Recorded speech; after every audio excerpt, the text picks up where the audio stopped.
మీరేమో విగ్రహాలు స్ఫూర్తి అంటున్నారు, కానీ విగ్రహాల సాంప్రదాయం పోవాలి దేశంలో అని చెప్పేసి చాలామంది మాట్లాడుతున్నారు. దీనికి మీరేమంటారు? చూడండి, విగ్రహం ఎందుకు పెడతారంటే వచ్చే తరం వారికి సాంప్రదాయం కాదు, వాట్ ఎవర్ ఈ services next generation should know కదా. వాళ్ళు కూడా లెసన్ తీసుకోవాలి కదా. మంచి వాళ్ళ బొమ్మనే పెడతాము, లేకుంటే దొంగల బొమ్మలు పెడతామా, రౌడీల బొమ్మలు పెడతామా? కనుక దానికి వాళ్ళ ఉద్దేశం ఏంటంటే ఇదే సాంప్రదాయం. ఇది సాంప్రదాయం కాదు, వచ్చే జనరేషన్కి. మనం అశోక చక్రవర్తి అంటాం, శివాజీ గారు అంటాం. ఎందుకు పెడుతున్నాం? శివాజీ ఏం చేసిండనే ఆ రోజు బ్రిటిష్ వాళ్ళ వ్యతిరేకంగా కొట్లాడిండనే పెడుతున్నాం. ఇవాళ రాజీవ్ గాంధీ విగ్రహం ఎందుకు పెడుతున్నాం? ఆయన సోషల్ జస్టిస్ అన్నాడు. అదేవిధంగా 18 ఏళ్ళ యువకులు కూడా రాజకీయ ఓటు హక్కు ఇచ్చిండు. సాఫ్ట్వేర్ హార్డ్వేర్ చెప్పకుండానే కొన్ని లక్షల మందికి ఉద్యోగాలు ఇచ్చిండా లేదా? అదే నరేంద్ర మోడీ సంవత్సరానికి 2 కోట్లు ఒక్కటని ఇచ్చిందా? అది ఆయన ప్రతి ఒక్క చేత ల్యాప్టాప్, ప్రతి ఒక్క చేత సెల్ ఫోన్. కనుక ఆయనను వచ్చే తరం వారు గుర్తుపెట్టుకోవడానికి క్రీడాకారులు కూడా ప్రోత్సహించింది కాబట్టి ఆయన పెడితే వచ్చే. అందుకు ఎవ్రీ ఇయర్ నేను సద్భావన రన్ చేస్తా. All India cricket federation of India చైర్మన్గా under 20, under 19, under 17, under 14, under 14 at Haryana, under 17 at Chennai, under 19 at Hyderabad. ఇవి నేను చేస్తున్నా. కనుక ఆ స్ఫూర్తి వచ్చే తరం వారికి తెలియదు. పదవులే ముఖ్యం కాదమ్మా. పదవి ఉన్నప్పుడు నువ్వు ఏం చేసిందో నేను అడగాలి కదా. పదవులు అందరికీ వస్తాయి, పదవులలో చేసి పేరు సంపాదించుకోవాలనేది నా కల్చర్. నేను చిన్న కుటుంబంకి వెళ్ళి వచ్చిన, మా ఫ్యామిలీలో ఎవరు రాజకీయంలో లేరు, ఉద్యోగం లేకుంటే బిజినెస్. అలాంటిది ఇడదానికి వచ్చినట్టు అది కేవలం ఇందిరాగాంధీ, రాజీవ్ గాంధీ, సోనియా గాంధీ వాళ్ళ చొలువ వల్ల ఇడదానికి వచ్చిన. అంటే నాకున్న టాలెంట్ను వాళ్ళు పదవి ఇచ్చారు. ఇవాళ కూడా నాకు అదే, ఈ ఏజ్లో కూడా నేను ఎక్కడంటే అక్కడ పోతాను. అరే రేపైందా, మర్డర్ అయిందా, పోదాం పద, చచ్చిపోయిందా, ఎందుకు చచ్చిపోయిన ఆడ ఉంటే ఉడతా భక్తిగా నేను 5,000, 10,000 ఇచ్చి వస్తా. ఎందుకంటే ఆపదలో ఉన్నవానికి సాయం చేస్తే దేవుడు కూడా అన్నాడు, దేవుడు ఎక్కడో లేడు, సాయం ఎక్కడికి చేస్తే దేవుడు ఆడనే కనిపిస్తాడు. కనుక అది నా ఆలోచన. అండ్ ఇప్పుడు ప్రస్తుతం జిహెచ్ఎంసీ ఎన్నికలు వస్తున్నాయి. అయితే లాస్ట్ టైం అసెంబ్లీలో జిహెచ్ఎంసీ ఎన్నికలలో అంటే అసెంబ్లీ ఎన్నికల్లో జిహెచ్ఎంసీలో ఒక్క సీటు కూడా రాలేదు కాంగ్రెస్కి. కానీ ఇప్పుడు జిహెచ్ఎంసీ ఎన్నికలకి ఎలాంటి సన్నాహాలు చేస్తే కాంగ్రెస్కి బలం వస్తుంది అంటారు? చూడండి, ఎలక్షన్స్ ఎప్పుడు వచ్చినా మేము చేసిన 6 డిక్లరేషన్ కానీ ఇచ్చిన హామీలు పూర్తి చేసుకుంటాం. నాకు ఆ నమ్మికున్నది. దానివల్ల మేము ఎలక్షన్లు అదే చెప్తాం, ఇచ్చిన వాగ్దానాలు పూర్తి మాకు ఓటు ఏమంటాం. ఎక్కడైనా కొద్దిగా లేట్ అయినా దాన్ని కూడా ఎలక్షన్ లోపల పూర్తి చేస్తాం. ఎందుకంటే రేపు పంచాయతీ నగరపాలిక కులగన జరిగినాక పెట్టాలి కదా.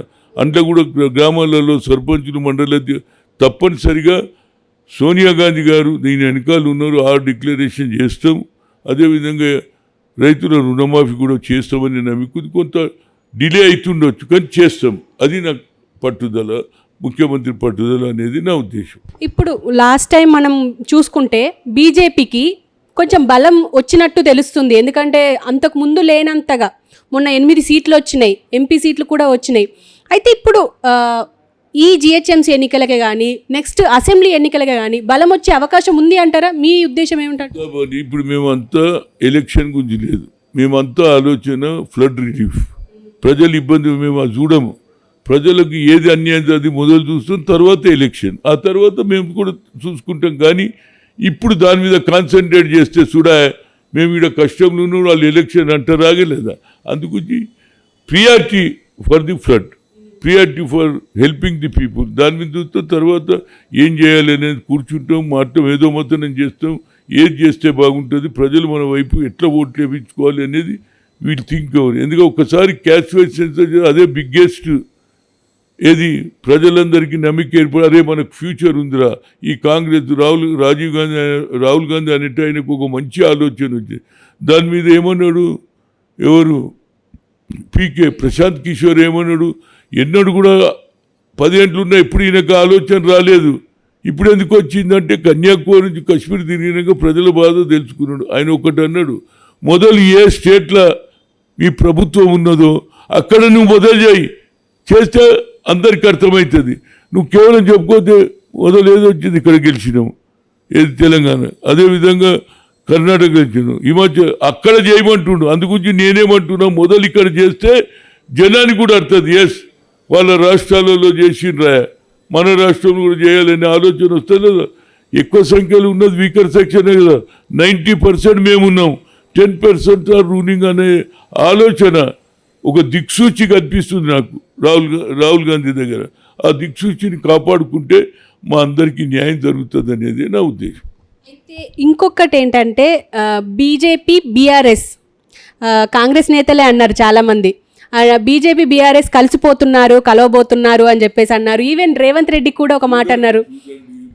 ఎవరేమనుకున్నా ఎప్పుడు ఏమవుతుందో తెలియదు. బీఆర్ఎస్ ఇవాళ అన్ని విధాలు ఓడిపోయినరు, వాళ్ళకు కూడా ఇవాళ కావాలి, ఏది పవర్లో రావాలంటే వాళ్ళ శక్తి తగ్గిపోయింది. ఆయన ఇచ్చిన వాగ్దానాలు పూర్తి చేయలే, కాళేశ్వరం పడిపోయింది. అదేవిధంగా ఏది ఆమె ఇచ్చిన హామీలు, రైతులు కూడా నువ్వు తీసుకుపోయి ఇక్కడ ఇవ్వకుండా రైతులు చనిపోతే నువ్వు పంజాబ్లో ఇస్తావు డబ్బులు, బీహార్లో ఇస్తావు, ఇక్కడ ఇవ్వలేదు, ఆ కోపం ఉంది. అన్నీ స్వయంకృతి. ఇంకోటి నువ్వు ఎక్కువగా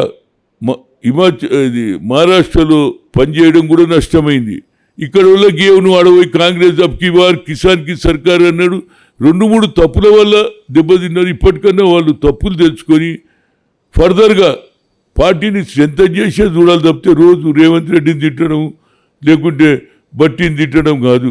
మొదలు మనం ఎందుకు ఓడిపోయినాం, మనం ఒక యాక్సిడెంట్ అవుతుంది, ఎట్లా యాక్సిడెంట్ అయింది, నా డ్రైవింగ్ తప్ప, లేకుంటే ఆయన ముందు వచ్చిన అన్వేషణ చేసుకుంటలేరు. వాళ్ళు అన్వేషణ చేసుకుంటే వాళ్ళకే అర్థమవుతుంది. ఏదైనా మేము తప్పనిసరిగా ఇచ్చిన హామీలు చేస్తాం, ప్రజలకు ఇచ్చిన విశ్వాసాన్ని మేము వమ్ము చేయం, వారికి న్యాయం చేస్తామని చెప్పగలుగుతాం. Thank you. ఒక్క question sir, Congress phone tapping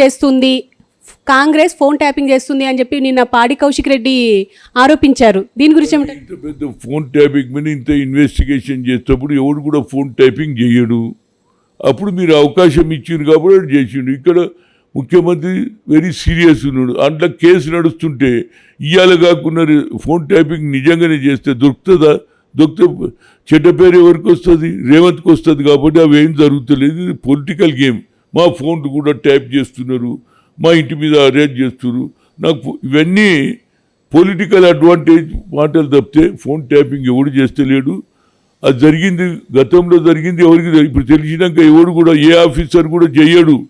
phone tap మొన్ననే 2-4 సస్పెండ్ జైలుకి పోతే మళ్ళీ ఎందుకు చేస్తారు? ఇది ఫోన్ ట్యాపింగ్ అని అబద్ధం చెప్తుంది. ఇది 100% ఇది పొలిటికల్ గేమ్ అని చెప్పగలుగుతాం. Right. Sir thank you very much. So చూశారు కదా, అంటే సీనియర్ నాయకులు చెప్తున్నట్టుగా అంటే ఎలాంటి ఫోన్ ట్యాపింగ్ అయితే జరగడం లేదు, ఇలాంటి విమర్శలు ఎన్నో వస్తూ ఉంటాయి కాంగ్రెస్ మీద అని చెప్పేసి అంటున్నారు. వీళ్ళ ఉద్దేశం ఇప్పుడు ప్రస్తుతం జరగబోయే ఇప్పుడు వచ్చిన ఫ్లడ్స్ని ఎలా వాళ్ళకి ఎలా సహాయం చేయాలనే దాని మీదనే కాన్సన్ట్రేట్ చేసినాం. ఇంకా జిహెచ్ఎంసీ ఎన్నికల గురించి ఇంకా సమీక్ష చేస్తుంటారు, దానికి సరైన పద్ధతి ఎంచుకుంటారు సీఎం రేవంత్ రెడ్డి అని చెప్పేసి అంటున్నారు. సో చూద్దాం, అంటే ఇటు ఒక పక్క వరద బాధితులు ఉన్నారు, వాళ్ళకి ఎలాంటి సహాయం అందుతుంది అనేది చూద్దాం. అండ్ జిహెచ్ఎంసీ ఎన్నికల దగ్గర రాబోతున్నాయి, వీళ్ళ వ్యూహం ఎలా ఉండబోతోంది,